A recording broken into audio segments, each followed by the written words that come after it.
जय हिंद दोस्तों। आज मैं बिल्कुल एक अलग टॉपिक पे बात करने जा रहा हूँ।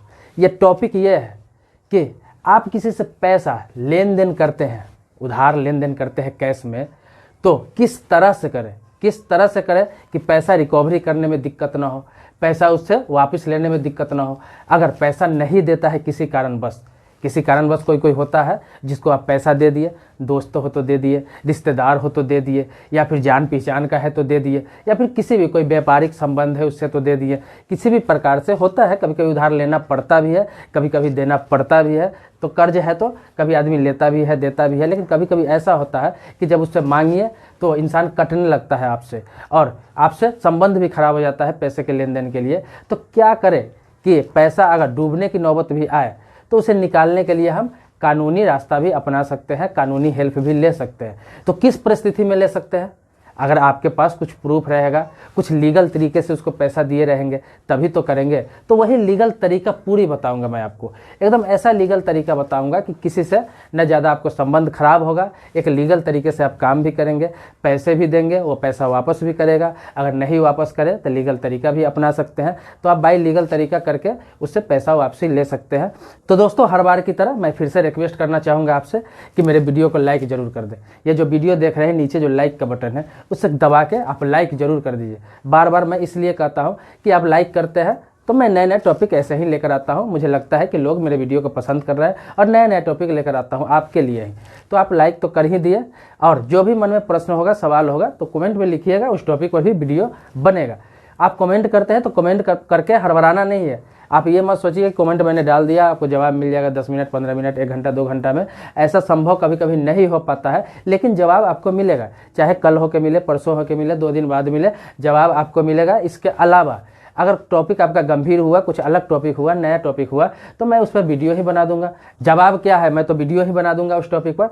तो आ जाते हैं हम अपने टॉपिक पर कि रुपए के लेन देन आप जो कर रहे हैं, तो जिसको पैसा आप दे रहे हैं, जिसको आप पैसा दे रहे हैं, तो कोशिश करें कि 10,000 से ऊपर का जो लेन देन कर रहे हैं, उस 10,000 से ऊपर का लेन देन कर रहे हैं तो वो चेक के माध्यम से लेन देन करें, या फिर ऑनलाइन बैंक खाता के माध्यम से ट्रांसफ़र करें। फ़ोन पे हो, पेटीएम हो, गूगल पे हो, IMPS हो, NEFT हो, कुछ भी हो, आप ऑनलाइन उसे पैसा ट्रांसफ़र करें, या फिर उसके खाता पे जमा करें, या फिर चेक के द्वारा पैसा दें। 2016 के बाद ये जो है 10,000 से ऊपर रुपया कैश लेन देन करना, कर्ज के तौर पर कैश लेन देन करना, 10,000 से ऊपर का कैश लेन देन करना मनी लॉन्ड्रिंग एक्ट के तहत ये गैर कानूनी है। तो आप 10,000 से ऊपर कर्ज लेन देन नहीं कर सकते। अगर मनी लॉन्ड्रिंग का आपके पास लाइसेंस है तो ही आप 10,000 से ऊपर का लेन देन कर सकते हैं कैश में, और उसका रिकॉर्ड रख सकते हैं। आपके पास लाइसेंस होगा तो, लेकिन लाइसेंस नहीं है, ऐसे ही कर्ज लेन देन कर रहे हैं किसी से, तो कर सकते हैं, कर्ज लेन देन कर सकते हैं संविदा के आधार पर, एग्रीमेंट के आधार पर। लाइसेंस न भी है तो कर सकते हैं, लेकिन उसका प्रक्रिया अलग है। वही प्रक्रिया मैं बताने जा रहा हूँ कि बिना लाइसेंस का लेन देन कर रहे हैं तो किस प्रकार से करें। लाइसेंस है तो आप किसी भी प्रकार से करेंगे तो ऑन रिकॉर्ड होता है, आप उसका डॉक्यूमेंट्स लेते हैं, कुछ गिरवी लेते हैं, तो उसका सिस्टम अलग होता है। उसके बारे में भी बताऊँगा आपको, उसके बारे में भी एक वीडियो बना के बताऊंगा। लेकिन अभी बता रहा हूं कि बिना लाइसेंस का आप लेन देन जो करते हैं वो कैसे करें। तो आपको करना क्या है कि जब लेन देन करते हैं, किसी को पैसा दे रहे हैं 10,000 से ऊपर, तो पहले तो मैंने बताया कि ट्रांसफ़र करें, पैसा उसके अकाउंट पर ट्रांसफ़र करें, या फिर आप अपने अकाउंट से उसे ट्रांसफ़र कर दें। फ़ोन पे, गूगल पे, पेटीएम, या फिर किसी भी प्रकार से कोई भी ऐप है, आपका बैंक का ऐप है, उससे ट्रांसफ़र कर दें। तो पैसा जब ट्रांसफ़र करते हैं तो आपके पास ऑन रिकॉर्ड हो जाता है। पासबुक जब अपडेट कराएंगे तो उसमें ऑन रिकॉर्ड आ जाएगा कि कौन अकाउंट में आपने ट्रांसफ़र किया, कितना पैसा आपने किया। तो एक तो ये रिकॉर्ड हो गया, ये तो रहेगा ही रहेगा। इसके अलावा अगर आप पैसा लेते हैं किसी से तो उससे एक चेक जरूर लें, चाहे कितना भी अच्छा संबंध हो, वो आपका रिश्तेदार है, दोस्त है, कोई जानकार है, कोई बिजनेस पार्टनर है, कुछ भी हो, उससे कोई मतलब नहीं। पैसे के लेन देन में लिखित रूप से होना चाहिए, तभी आपका अच्छा संबंध रहेगा। कभी कभी होता क्या है कि अक्सर लोग कहते हैं कि भाग जाऊंगा क्या यार, भरोसा नहीं है क्या, वो अलग चीज़ है। ये एक व्यापार है, कर्ज किसी को दे रहे हैं तो एक व्यापार है, क्योंकि पैसा आप मेहनत की कमाई किसी को दे रहे हैं या फिर ले रहे हैं, तो इसमें लीगल तरीके से हर चीज़ होना चाहिए। विश्वास अलग चीज़ है, विश्वास भरोसा अलग चीज़ है, लेकिन ईमान एक ऐसा चीज़ है जो इंसान का डगमगा जाता है। कभी कभी ज़्यादा पैसा किसी को दे देते हैं आप तो ईमान उसका डगमगा जाता है, या फिर कभी उसकी स्थिति ऐसी हो जाती है कि वो पैसा नहीं लौटा पाता है। उसके पास प्रॉपर्टी भी होता है, सब कुछ होता है, लेकिन कैश नहीं होता है तो लौटा नहीं पाता, सोचता है दे देंगे, अपने आदमी का तो है। तो ये एक प्रक्रिया होना चाहिए। उसको बोलो कि भाई कुछ भी हो, हम लोग दोस्ती है इसीलिए भरोसे के लिए बना रहे हैं, ताकि हमारा संबंध भी बना रहेगा, आप खुशी खुशी बनवा लें। तो पैसे दे रहे हैं तो एक चेक ले लें, आप चेक ले लें, जितना पैसा दे रहे हैं उतना पैसा भरवा कर, और जब उससे एक चीज़ और पता कर ले कि पैसा कब तक आप दोगे। अगर बोले 6 महीने बाद दूंगा, 1 साल बाद दूंगा, तो वहाँ का डेट आप चेक पे भरवा ले, उसी के हैंडराइटिंग में। ये बात आपको ध्यान रखना है कि किसी से आप चेक ले रहे हैं तो वो भरेगा तो उसी के हैंडराइटिंग में भरवा के सिग्नेचर करवा ले। इससे क्या होता है कि आपको बहुत आसानी होता है। इससे वो कभी भी आप पर यह आरोप नहीं लगा सकता है कि मैंने ब्लैंक चेक दिया था, उसने खुद से इतना रकम भर लिया। तो पहली बात तो ये है। दूसरा ये है कि ज़्यादा अगर रकम लेन देन कर रहे हैं, 1 लाख हो, 50,000 हो, 2 लाख हो, 5 लाख हो, 10 लाख हो, इस तरह का लेन देन अगर कर रहे हैं तो एक रसीद उससे बनवा लें। रसीद मतलब एक किसी भी प्रकार का पेपर पर रेवेन्यू स्टैंप लगा के या फिर 50-100 का स्टाम्प पेपर लेके एक रसीद बनवा लें। मतलब कि उसी के हैंडराइटिंग में उसी से लिखवा लें कि मैं फलाना पिता फलाना ये एड्रेस, मैं इनसे इतने पैसे व्यापार के लिए या फिर किसी काम के लिए या फिर बिजनेस में इन्वेस्ट करने के लिए, किसी भी प्रकार से जिस चीज़ के लिए ले रहा है मैं ले रहा हूँ, और इतने तिथि को मैं ये पैसा लौटा दूंगा। अगर ब्याज की बात हो रही है, कुछ परसेंट ब्याज की बात हो रही है, तो वो भी क्लियर कर ले कि इतने % ब्याज पर मैं पैसे ले रहा हूँ और इतने दिनों बाद लौटा दूंगा। तो ये क्लियर रहेगा, ब्याज भी आपका क्लियर रहेगा। अगर ब्याज पर नहीं दे रहा है तो उसमें मत लिखिए ये बात, सीधा लिखिए कि पैसे के लेन देन कर रहा है, लेकिन ब्याज पर भी ले सकते हैं, इससे कोई दिक्कत नहीं है, इसमें लाइसेंस की आवश्यकता नहीं है। आप किसी पर्टिकुलर व्यक्ति को पैसा दे रहे हैं, किसी पर्टिकुलर व्यक्ति को पैसा दे रहा है, दोस्त हो, रिश्तेदार हो, या फिर कोई बिजनेस में इन्वेस्ट करने के लिए ले रहा है, तो आप तो बिजनेस नहीं करते हैं, लेकिन 1-2 आदमी को दे रहे हैं पर्सनली, तो आप उससे इंटरेस्ट भी ले सकते हैं, क्योंकि वो बिजनेस में लगाने के लिए पैसा ले रहा है, या फिर कोई कारोबार करने के लिए पैसा ले रहा है, कोई जरूरी काम करने के लिए पैसा ले रहा है जहाँ से उसको पैसा रिटर्न आएगा, तो उसमें ले सकते हैं। तो वो भी क्लियर कर सकते हैं, इसमें भी कोई दिक्कत वाली बात नहीं है, इसमें भी लाइसेंस की आवश्यकता नहीं है। हाँ, व्यापार कर रहे हैं आप, सैकड़ों लोगों को ब्याज पे पैसा दे रहे हैं, 50 लोगों को ब्याज पे पैसा दे रहे हैं, उसके लिए तो आपको लाइसेंस लेना पड़ेगा। तो चेक आपको लेना है, और ये रसीद जो मैंने बोला वो बनवा लेना है आपको, उसी के हैंडराइटिंग में लिखवा के साइन करवा लेना है। फिंगर जरूर लें। फिंगर आप पूछेंगे किस लिए, पढ़ा लिखा बंदा है तो फिंगर क्यों लो? तो फिंगर इसलिए कि किसी से आप एग्रीमेंट बनाते हैं, चाहे सादा पेपर बनाते हो, स्टाम्प पेपर बनाते हो, तो सिग्नेचर 19-20 हो सकता है। सिग्नेचर में बंदा वो ये बोल सकता है कि हाँ सिग्नेचर मैंने नहीं किया, ये भी बोल सकता है। लेकिन अगर फिंगर हो जाता है, कोर्ट जाना पड़ जाए, तो इसके लिए आपको फिंगर जो है वो कभी चेंज नहीं होता है। जैसे आप देखते हैं आधार में फिंगर दिया जाता है, जमीन रजिस्ट्री कराने जाते हैं तो वहाँ फिंगर दिया जाता है। क्यों दिया जाता है? इसलिए दिया जाता है कि सिग्नेचर चेंज हो सकता है, लेकिन फिंगर चेंज नहीं हो सकता है। फिंगर चेंज नहीं हो सकता है, इसमें कोई बदलाव नहीं किया जा सकता है। तो ये चीज़ जरूर ले, आप उस पेपर पर उसका फिंगर भी ले लें, हो सके तो फोटो लगा के फोटो पर भी सिग्नेचर ले ले, क्रॉस सिग्नेचर ले ले। तो ये सब बता रहा हूँ, एक लीगल चीज़ बता रहा हूँ जो आपको काम होगा, और पैसा अगला कभी भी आपको डुबा नहीं पाएगा।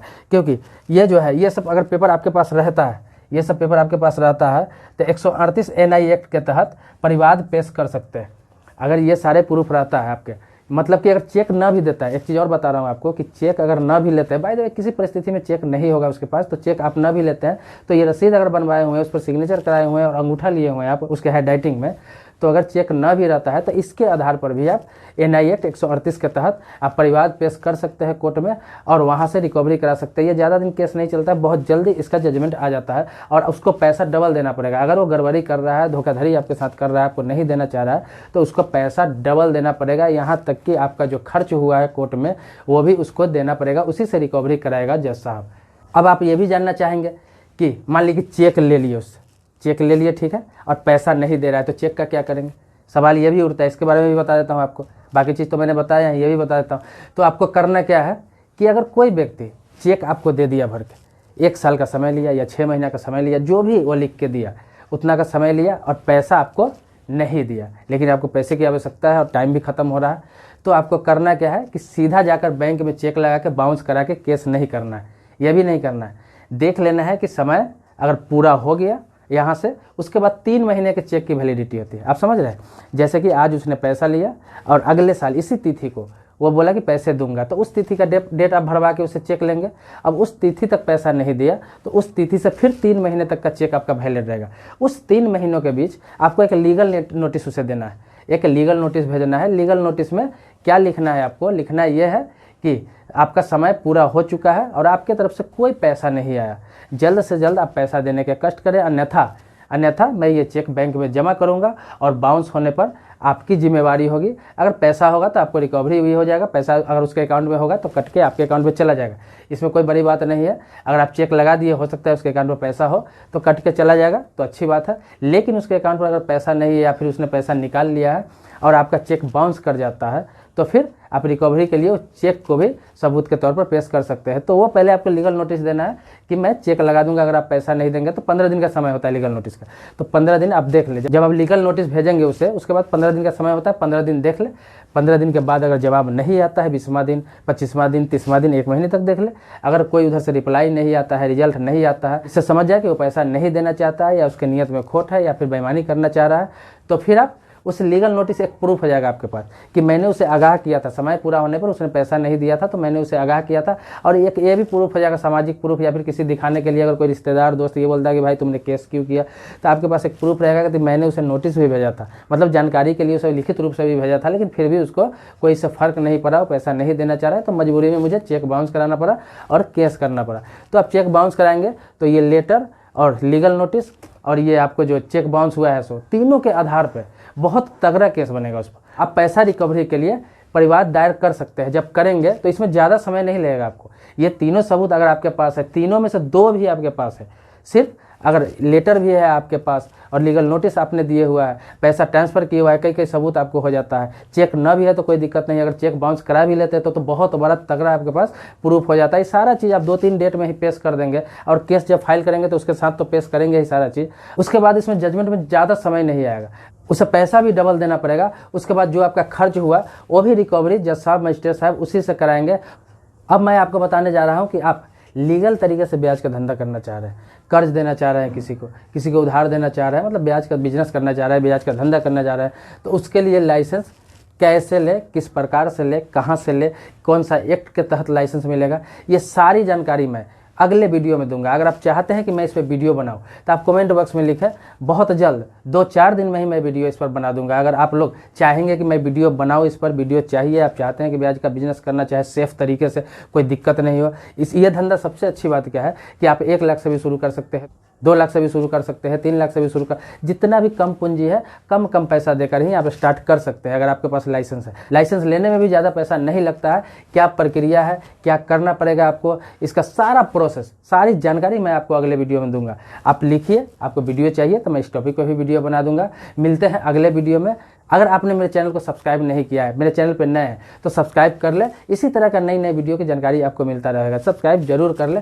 अगर आपने सब्सक्राइब कर रखा है तो इसके लिए कोटि धन्यवाद देता हूं और इसी तरीके से आपको वीडियो हमेशा मिलता रहेगा। तो दोस्तों अब मिलते हैं अगले वीडियो में, तब तक के लिए फिर से जय हिंद।